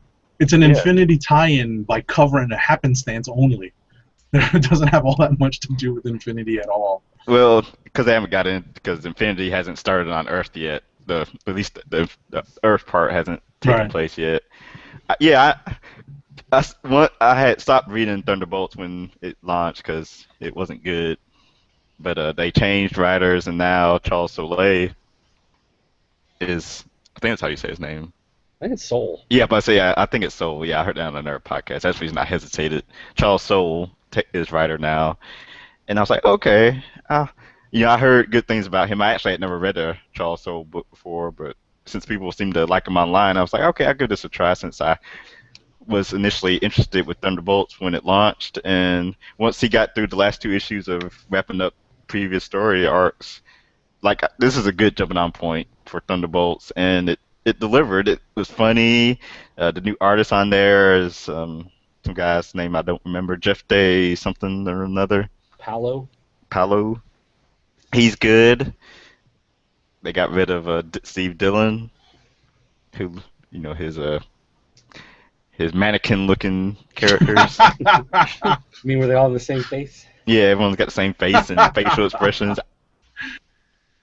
Everybody thought like yeah. But Soul, yeah, this was fun. Soul is actually one of the few guys doing double duty DC and Marvel. Mhm. He's doing Red Matt Kent, Lanterns too. and Swamp Thing. Him and Matt Kent. Yeah. So yeah, if for people that may have been interested in Thunderbolts, I suggest this book. Good. I'm gonna jumping check on. it out then just to see. Yeah, you may not like it, but I did. Ultimate Comics, the Ultimates number 29. Woohoo! Yay! Some stuff happens in this issue, man. Man, I love this series, which is odd, because Why so? well, for one, I just recently started reading Ultimate books. Ah, Start with Ultimate Spidey, of course, once Miles came on, but of course there's only 3 Ultimate books anyway. But I haven't been paying attention to Ultimates, what had been going on in there, and The only reason I started reading it is because they changed writers and Josh Hale, was it Josh? Joshua Hale-Fialkov. Thank you. He came on as writer, and again heard much good things about him. So I was like, cool, I'll read this. And man, he's doing a lot with this book. One of the things that I like about it is that, growing up reading the What If books, every What If storyline from Marvel in the 80s was always like, the end of the world happens because of whatever. Every single issue, it seemed like everybody died, everything crumbled, and a couple people survived, and that was it. Look at And, What If AVX. and then in Ultimates, I mean, that's kind of what's happening. Is like the whole world is crumbling, and because it is, the Ultimate Universe, and probably because they are folding the whole thing at the end of the year, like they're not afraid to kill off characters. They're not afraid to, take a heel turn for some of these people in the middle of the story. They do crazy stuff like Reed Richards, because he can stretch. He's made himself stretch himself into like 4 versions of himself.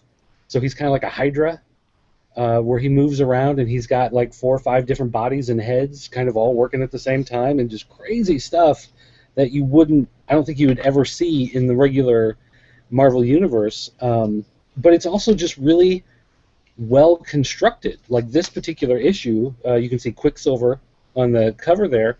There's kind of a focus on him, and he's been a secondary character, for the last couple of years, whatever. I think You mean the way last he's time, always been? yeah, well, he's B character. What are you gonna do? He's a Flash without a face mask. But Or they Jazzy color scheme. they put this story around him, and it's actually a well done story. It's a well written character, and you come to kind of care about the character, and then he dies. Like, spoiler, Quicksilver is dead at the end of this issue. And it's the Ultimate Universe, so I mean, does it really matter? Whatever. But it's well written, it's well crafted, it does everything it's supposed to do, so that when you get to that point, you actually kind of feel bad about the fact that this happened to him, and but at the same time, it moves along the story of Reed Richards being so smart he becomes insane.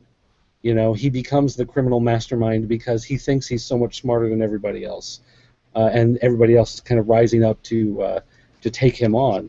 So, it hits those kind of what if from the 80s beats, where these characters are dying and people are turning bad, and the stuff that you never thought would happen happens. But it has weight to it. It feels like real characters. It feels like the story matters, at least for this universe, and so I think that's part of the reason why I just enjoy it so much. Yeah, and the what if tie is actually pretty apt because there have been some what ifs that actually have come back into the universe in one way, shape, or form. Like the Ultimates in itself, the group The Ultimates in itself was, if I remember seeing a what if Shield started the Avengers Well, and that's like with and Spider Cap become Girl. president. Well, and like Spider Girl was a what if story that became its own series. It was the M2 universe that it went like 90 issues or something crazy like Yep. that. So, Yeah.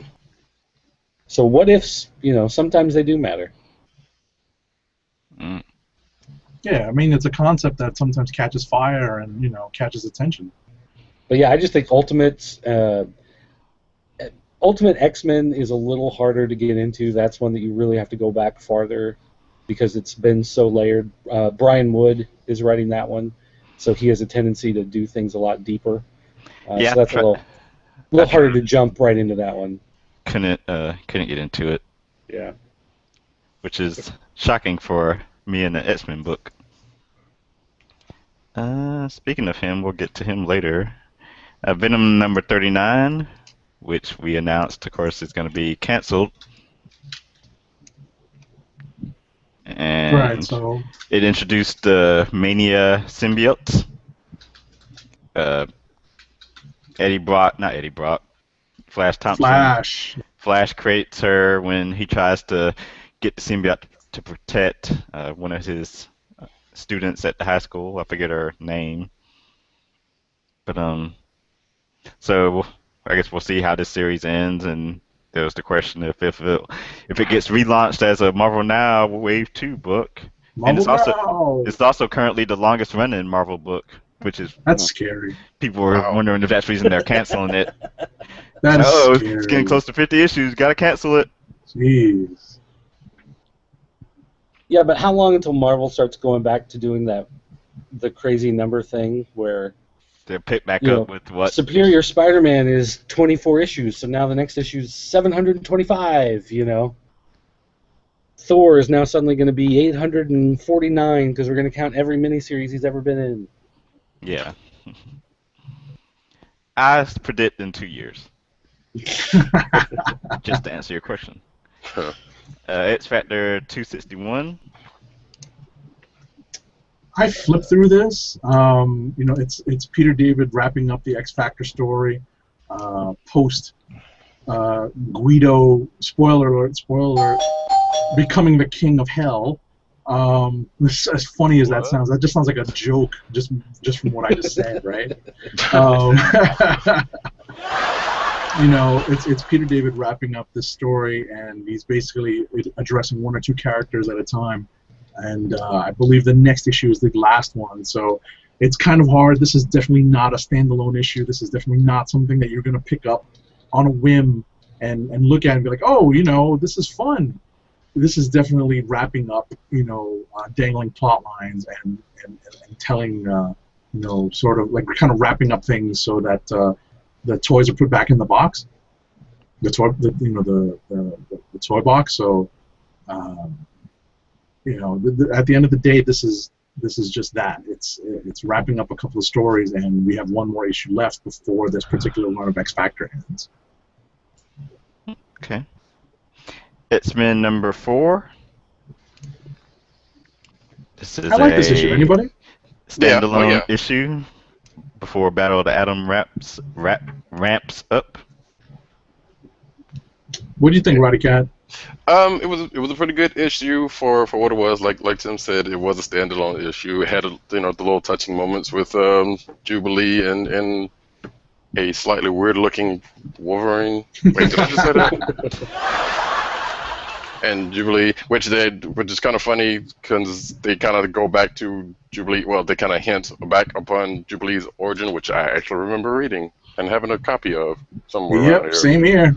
Yeah, but it was a pretty good book. It kind of touched on the end of the end of the last arc again, or the end of the first arc, which I still have no idea what happened to John Sublime because it was touched on just in this book, but never really.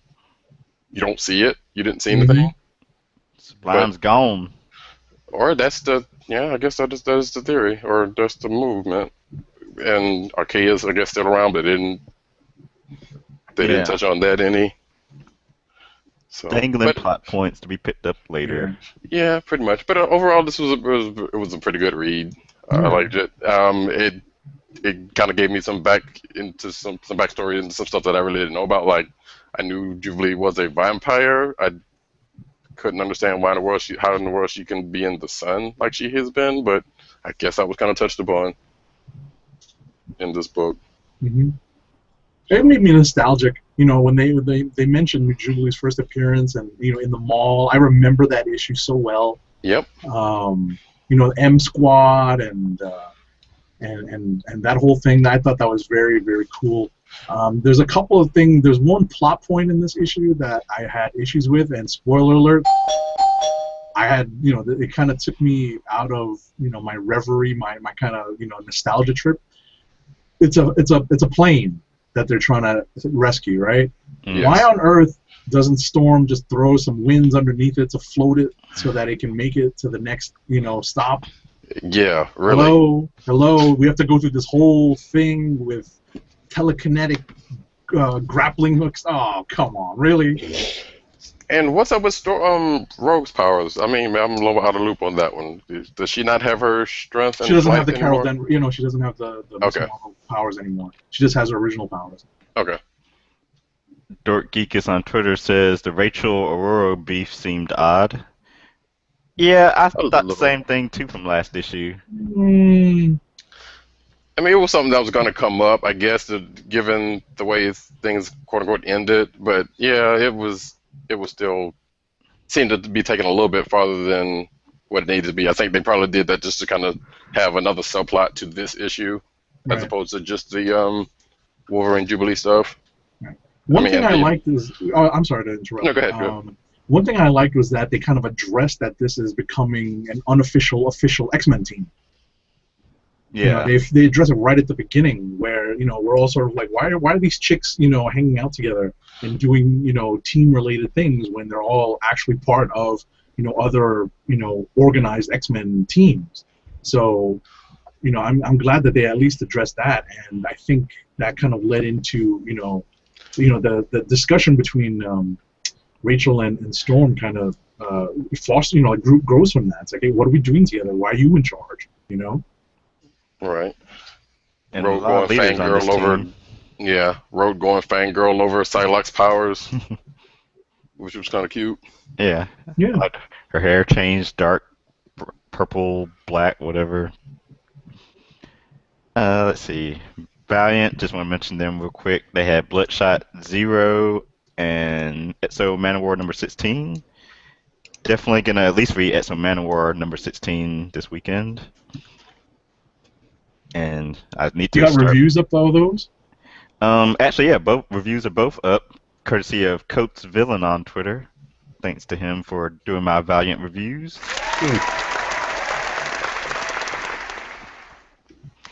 And I guess now we can mention the books from last week that we read. I'll let Agent 70 go first if he would like. Sure. I had two Make it books quick. I wanted. Sure. Because I it's had two getting books I late. wanted to mention. Yes, it is getting late. I had two books I wanted to mention. One is actually, I didn't realize this. During the course of the show, I looked it up on the Boom Studios website. It's actually a reprint of, I guess the first issues was Hero Bear and the Kid, The Inheritance #1. This was released last week. I remember seeing Hero Bear and the Kid on in the comic shops. I remember reading it. I just don't recognize the story. I didn't realize this was a reprint. This is very well done stuff by Mike Kunkel. It's great art and a charming story. It's a whatever it is. It's a charming opening to a 5-part story, and I would definitely recommend this book to someone trying to introduce maybe a younger reader to Well, comics. I gave this to my son, actually. Yes. He loved it. He's 8, so it was Yeah. perfect for him. It's definitely cool, and just for someone who would appreciate the artwork, this is definitely something to pass along. I would be comfortable passing this along to just about anyone who wanted to just pick up who asked me for a random comic this week that didn't require too much lead time or too much advance notice. I would hand them this. It was actually, I really liked this book.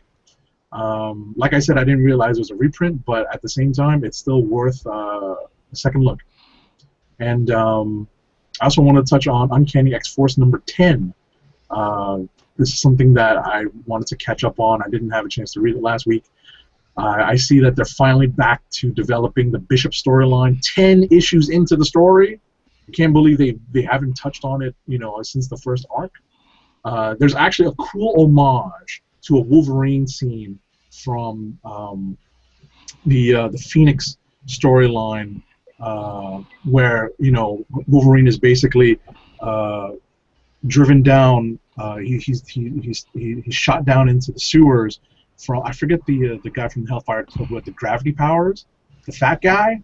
The old timers will remember that.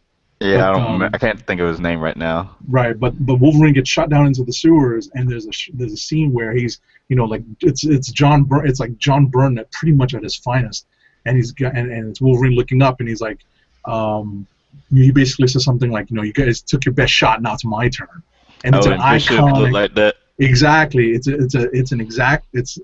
homage to that Byrne panel, and I thought that was nice. Okay. I'm gonna speed through mine very quickly. Like I said, read Ghosted 1 and 2 over the weekend.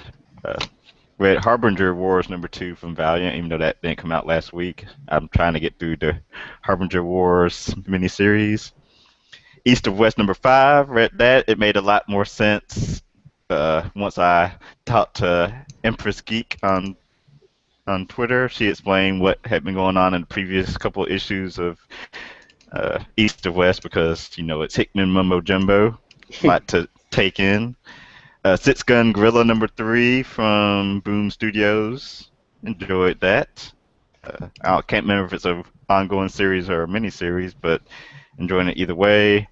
Nightwing 23, I'm enjoying the art from Will Conrad, and it seems like they're going to be ending the whole Tony Zuko story just in time for the Villains Month stuff to begin, because supposedly Nightwing's going to play an important role, and there was news on that, but I'll say that for later.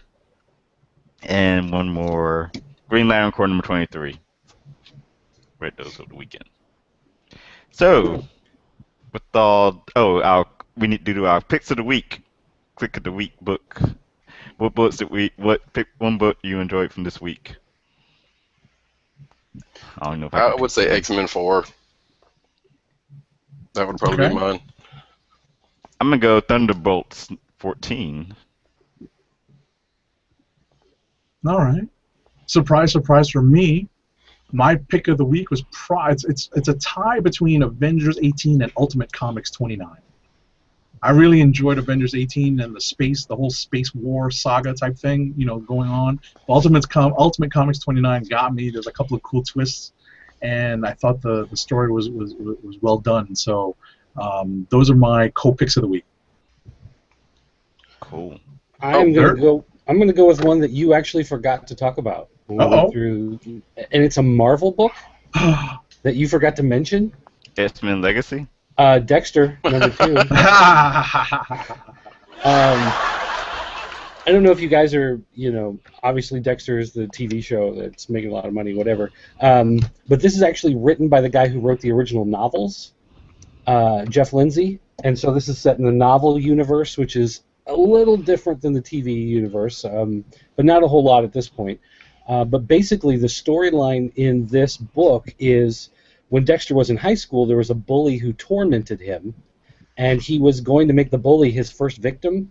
So he had the guy drugged, stripped, saran wrapped down to the table, and he's getting ready to cut into him, and he gets interrupted. Someone comes in the room.